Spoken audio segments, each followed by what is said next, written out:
حضرت مریم وہ پاکباز اور پاکیزہ عورت ہیں جن کے نام پر قرآن مجید میں ایک پوری سورت اتار دی گئی، اور قرآن پاک آپ کی پیدائش، پرورش، کفالت اور آپ کے ہاں حضرت عیسیٰ کی پیدائش کے واقعات کو کھول کھول کر بیان کرتا ہے تاکہ لوگ اللہ تبارک و تعالیٰ کی محبوب بندی کے بارے میں کوئی شک و شبہ نہ رکھیں۔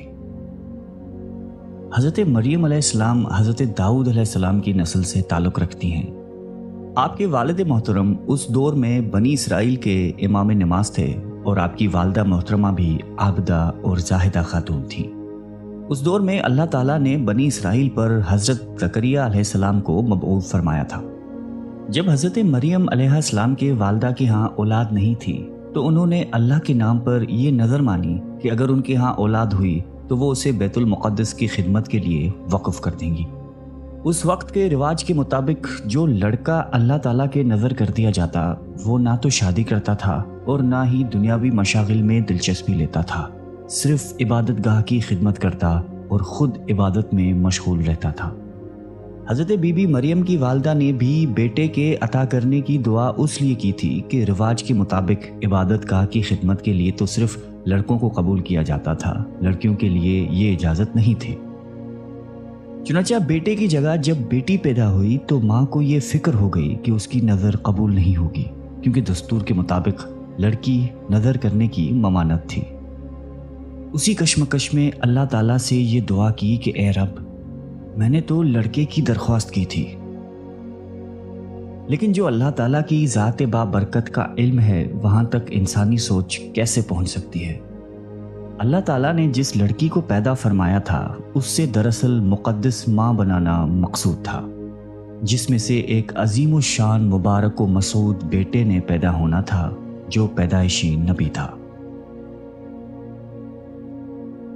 بہرحال حضرت مریم کی پیدائش ہو جاتی ہے اور مدت رضاعت ختم ہوتی ہے تو آپ علیہ السلام کی والدہ محترمہ آپ کو بیت المقدس لے جاتی ہیں تاکہ مجاوروں کے سپرد کر کے اپنی منت پوری کریں۔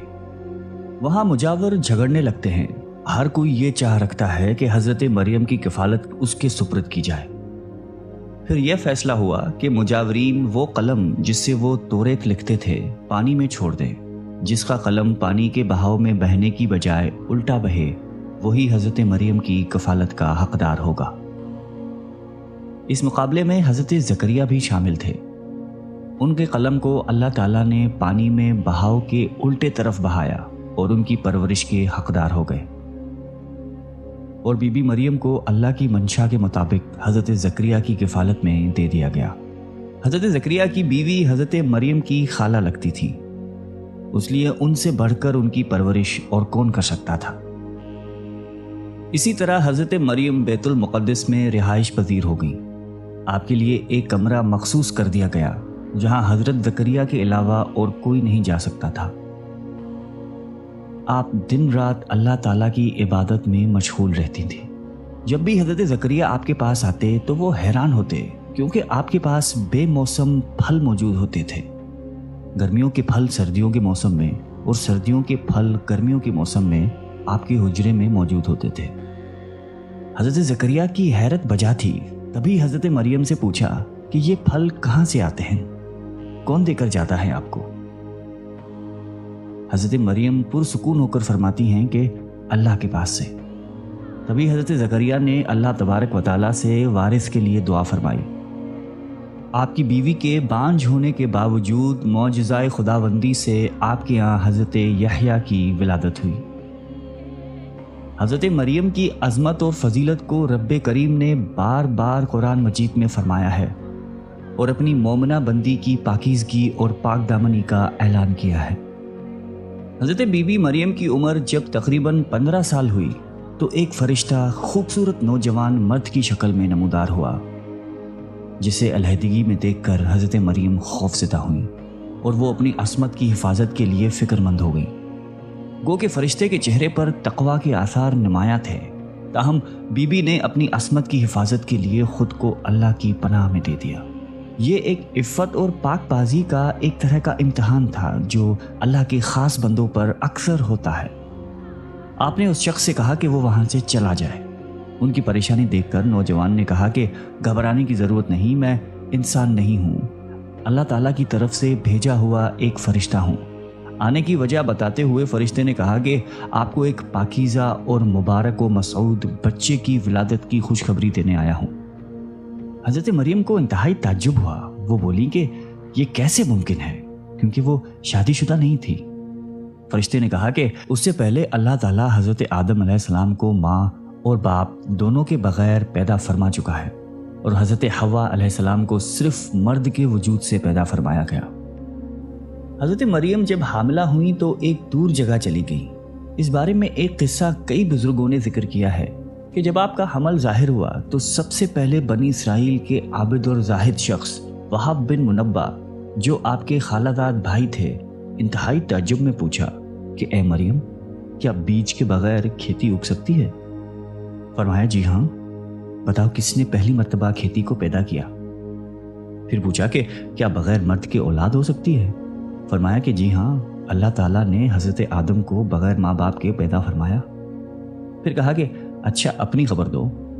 حضرت مریم نے فرمایا کہ اللہ تعالیٰ نے مجھے خوشخبری دی ہے اپنی طرف سے ایک نشانی، جس کا نام مسیح عیسیٰ بن مریم ہوگا، دنیا اور آخرت میں صاحب مرتبہ ہوگا اور لوگوں سے بچپن اور بڑھاپے میں کلام کرے گا۔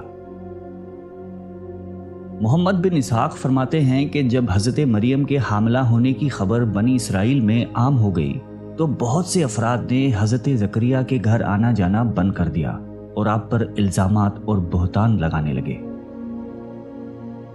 حضرت مریم نے لوگوں سے علیحدگی اختیار کر لی اور دور تنہائی میں چلی گئی۔ جب حمل کا درد شروع ہوا تو آپ نے ایک درخت کا سہارا لیا اور ان کے نیچے بیٹھ گئی۔ درد سے بے چین اور بدنامی کا خیال، آخر گھبرا کر کہنے لگی کہ کاش میں پہلے ہی مر گئی ہوتی اور بھولی بسری ہو گئی ہوتی۔ بے سر و سامانی کی اس مشکل وقت میں اللہ تعالیٰ نے حضرت مریم کے قدموں کے قریب ایک نہر جاری کر دی اور ندا آئی کہ پانی پیو اور کھجور کھاؤ تاکہ جسم کو قوت پہنچے اور پھر اپنی اولاد کو دیکھ کر آنکھوں کو ٹھنڈک پہنچاؤ۔ اسلام آنے سے پہلے بولنے کا روزہ رکھنا عبادت میں داخل ہوتا تھا، یعنی صبح سے رات تک کسی سے بات نہ کرتے۔ بعد میں یہ حکم منسوخ ہو گیا، لہٰذا حضرت مریم کی پریشانی دور کرنے کے لیے کہا گیا تھا کہ تم سے کوئی شخص اس بچے کے بارے میں پوچھے تو اشارے سے کہہ دینا کہ میں نے چپ کا روزہ رکھا ہے۔ جب حضرت مریم کو کچھ تسلی ہوئی اور حضرت عیسیٰ علیہ السلام پیدا ہوئے، پھر آپ اپنے بیٹے کو قوم کے پاس لے آئیں۔ قوم کے لوگ آپ کے گود میں بچہ دیکھ کر غضبناک ہو گئے اور آپ کی عبادت گزار اور پاکیزہ خاندان کا حوالہ دیتے ہوئے آپ سے بدگمان ہوئے اور الزام لگانا شروع کر دیا۔ جب حالات بہت تنگ ہو گئے اور سوچ سمجھ کے دروازے بھی بند ہو گئے، صرف توکل کا مدار اللہ کی ذات ہی رہ گئی، تب حضرت مریم نے بچے کی طرف اشارہ کرتے ہوئے کہا کہ اس بچے سے بات کر لو، تمہارے سارے سوال کے جواب یہ بچہ دے گا۔ سرکش لوگوں نے کہا کہ بھلا یہ دودھ پیتا بچہ ہمارے سوالوں کے جواب کیسے دے گا، ہم کیوں کریں اس سے گفتگو؟ قوم کا یہ کلام سن کر حضرت عیسیٰ نے تقریر شروع کر دی، جس کا ذکر اللہ تعالیٰ نے قرآن مجید میں یوں فرمایا ہے، اور جب بچے نے فرمایا کہ میں ہوں اللہ کا بندہ، اس نے مجھے کتاب دی اور مجھے نبی کیا، اس نے مجھے مبارک کیا، میں کہیں ہوں، مجھے نماز و تقوی کی تاکید فرمائی، جب تک میں جیوں اپنی ماں سے اچھا سلوک کرنے والا، اور مجھے زبردست بدبخت نہیں بنایا، اور سلامتی ہے مجھ پر جس دن میں پیدا ہوا اور جس دن میں مروں اور جس دن زندہ اٹھایا جاؤں گا۔ حضرت عیسیٰ علیہ السلام کی زندگی کے متعلق اسرائیلی روایات میں بے شمار واقعات موجود ہیں۔ ان میں سے ایک انجیل میں ہے جو حضرت وہب بن منبع سے مقتول ہے۔ حضرت عیسیٰ کی ولادت کے شب فارس کے بادشاہ نے آسمان پر ایک نیک ستارہ روشن دیکھا۔ نجومیوں سے دریافت کیا تو بتایا گیا کہ اس ستارے کا طلوع کسی عظیم الشان ہستی کی پیدائش کی خبر دیتا ہے جو ملک شام میں پیدا ہوئی ہے۔ بادشاہ نے خوشبوؤں کے عمدہ تحفے دے کر ایک وفد کو ملک شام روانہ کیا۔ ملک شام پہنچ کر وفد نے یہودیوں کے بادشاہ سے تمام حالات دریافت کرنا چاہے۔ وفد کے زبانی واقعہ سن کر بادشاہ گھبرایا اور پھر وفد کو اجازت دے دی کہ وہ بچے کے متعلق معلومات حاصل کر لیں۔ بارسیوں کے اس وفد نے بیت المقدس پہنچ کر حضرت عیسیٰ کو دیکھا، رو سجدہ تعظیم کیا اور چند روز وہاں قیام کیا۔